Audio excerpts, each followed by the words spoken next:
Alright guys, TacticalRab back again today. Hope you're doing well and enjoying your day so far. One of the most controversial characters in the Call of Duty scene over the last season has no doubt been Owakening. Ever since he came into the league on Florida Mutineers back in MW19, some pros thought he was cheating in one way or another either way. And even over the last several years, let's say last year with the sound equalization in play that maybe he knew about before other pros knew about, there's been lots of discussion on the cheating side when Awakening's name is mentioned. He yesterday came out and basically denied all of these accusations, going right back to the start, even saying that Florida Mutineers never used the start glitch, which was believed to be one of the reasons why they had seemingly kind of godlike awareness. Very much intrigued to your perspective on this in the comment section below. Hit the like button if you enjoy. Subscribe if you're new as always, I would greatly appreciate it. Plenty to dive into here. I thought this is pretty funny as well with the OpTic boys here. We know that Scump, he doesn't particularly like his critters or anything, right, like spiders and stuff like this. So, you know, Higgs managed to find out this tiny little Cellium here, and Scump isn't particularly a big fan of it.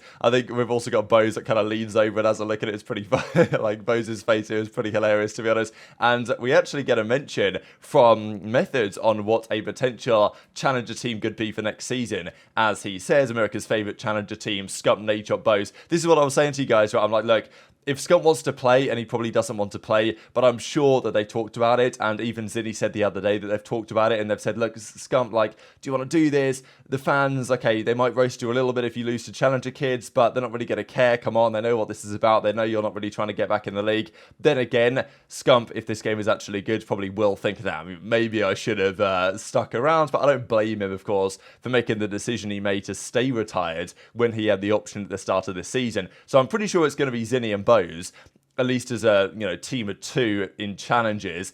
They probably won't grind it forever, but it's going to be great content at the start of the year. And if you could round that out with, you know, get Nadeshot in would be great. And if Nadeshot plays, then maybe Scump would play. So yeah, I guess that's one thing to stay tuned for. Also, a bit of you know, interesting debate here from JP Krez. There's been talk about CTF and whether it could work as a third game mode. The problem is with CTF is that, at least for, let's say, more maybe casual fans who don't appreciate, and I totally understand, by the way, not appreciating a 3 or 4 minute stalemate where nothing happens.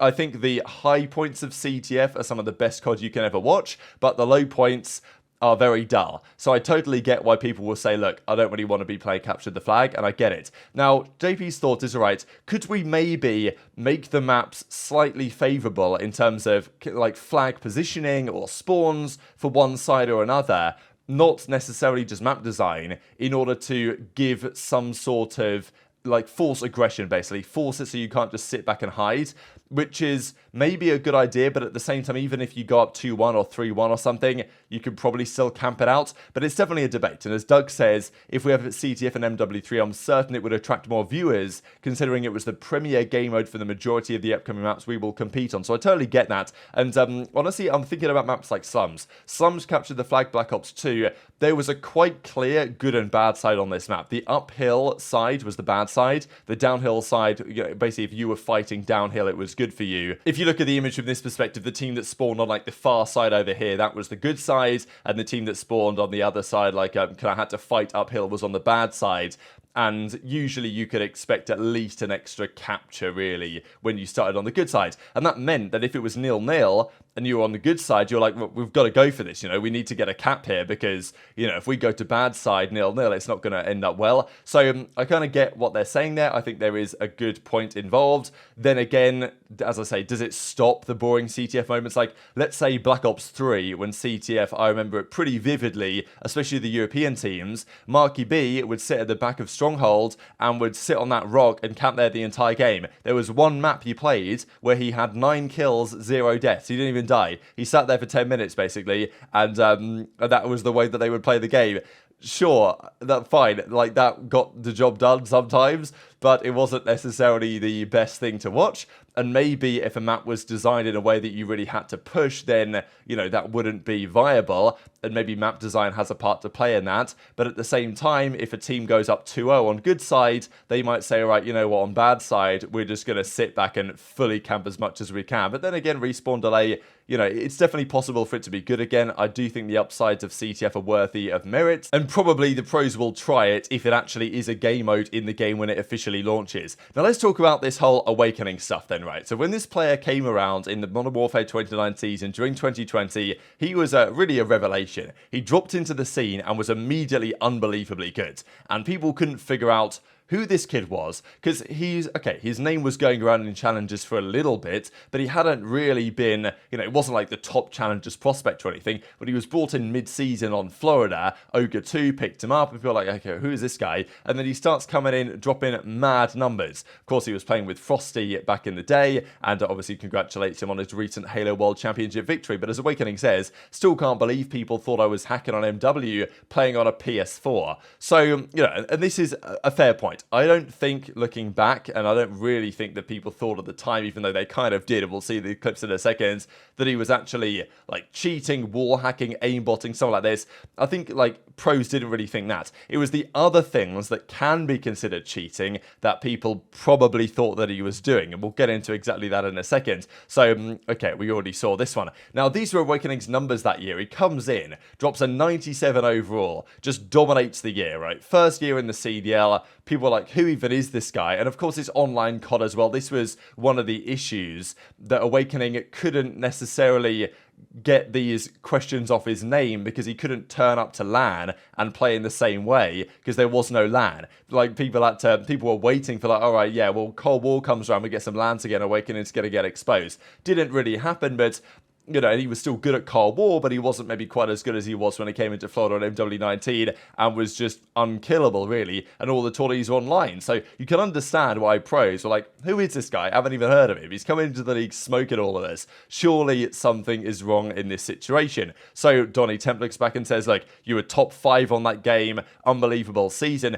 And I even managed to find this up here. Like, this is a bit of a throwback, to be honest, because this is why I love making these videos, because I can look back in the future and be like, all right, here, because this tweet's obviously long been deleted, but it still lives on in the memory. Shout out to all these legends at the bottom as well. But, yeah, Slack said, I've heard from multiple sources my guy uses a strike pack and cheats. What do you think, Twitter? And this was the big debate at the time. So the strike pack, you chuck it on the back of the controller. It's kind of like a cheap scuff alternative, really, with the paddles. But it also, you can turn on, I don't know, it has certain mods on it or something, like anti-recoil and stuff like this that I think the players, well, if they were using a strike pack, could potentially use. And that was the theory, that Awakening was using like this anti-recoil mod on the strike pack to make his MP5 shoot dead straight. So, and also they thought he was cheating, as in straight up wall hacking. There were some clips that came out of Awakening wall banging someone that he maybe shouldn't have known was there. It was probably just a good read. And then Crimsix, I think, at some point thought this guy was also dodgy. And you guys might remember this interview where he came out and kind of said Awakening POV as he was getting like his face tracked right to him. And then he says, look, if you guys think he's cheating or, you've got no idea what you're talking about, you're delusional. And then Crimsix did a series of interesting tweets such as this. But I did want to share a clip here from Donnie Temp, actually. I think this is maybe a year or so ago now, where he was talking with TJ and Slasher about Awakening and saying that there was good reason to believe that this guy was dodgy at the time. And certainly some pros did believe he was dodgy. Now, I think in hindsight, most would say, okay, he probably wasn't hacking or anything. I mean, he's still around in the league today and still drawing big numbers on LAN or online. How impactful those numbers are, that's another discussion. But it's the other side of the kind of cheating debate that I'm a little bit more interested in. That's confirmed at this point? Like, what? The Awakening was hacking? Bro, it might be confirmed, bro. Wait, yo, weren't you like the main person that thought he was hacking? Bro, I just think that he was actually. I think that if Awakening wasn't hacking, bro, that's just. I mean, he just won't be able to be better than that. Like, he was actually disgusting at that game. You know what I'm saying? Yeah, I remember like someone like showed me a clip of him like shooting the MP5, and he was like, "Yo." Bro, his shit had no recoil, bro. Shit. Bro, I was showing you that. I was showing you that too, I think. I think Crim found that. But there was two different ones, bro. Yeah. So this is where we get into the start glitch, right? And if you guys aren't familiar with this, this is one of my favorite clips, really. So we put together a video on the Breaking Point channel a couple of years ago now, looking at some of the biggest cheating scandals in COD. And you guys probably remember this clip if you've seen it. And Zuma was watching the video and said, oh, like, I never knew about the start glitch. I didn't know how to use it. And then we literally just at that moment put up a clip in the video of Zuma using the start glitch. So what it was, and I think it existed back in probably MW2 as well, 2000. 2009 we're talking, if you died, you could press the start button or, you know, whatever it is on the new controllers. I don't know, it used to be the start button on the PS3, all I know is that. And maybe it was the same on the PS4, it probably was the same on the PS4 to be fair.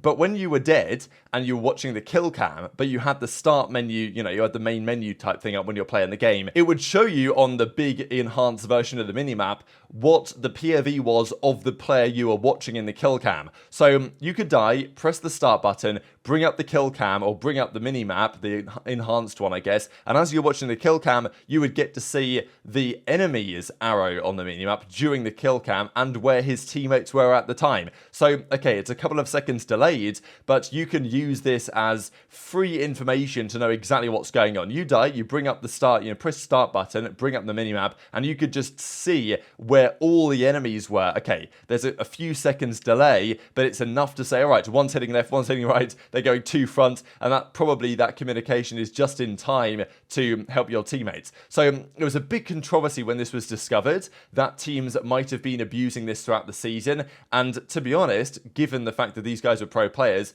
they probably knew about this from the game's launch, to be honest. I imagine somebody discovered this right when the game came out, but it took months before this was actually a talking point that players were potentially using this to gain a competitive advantage.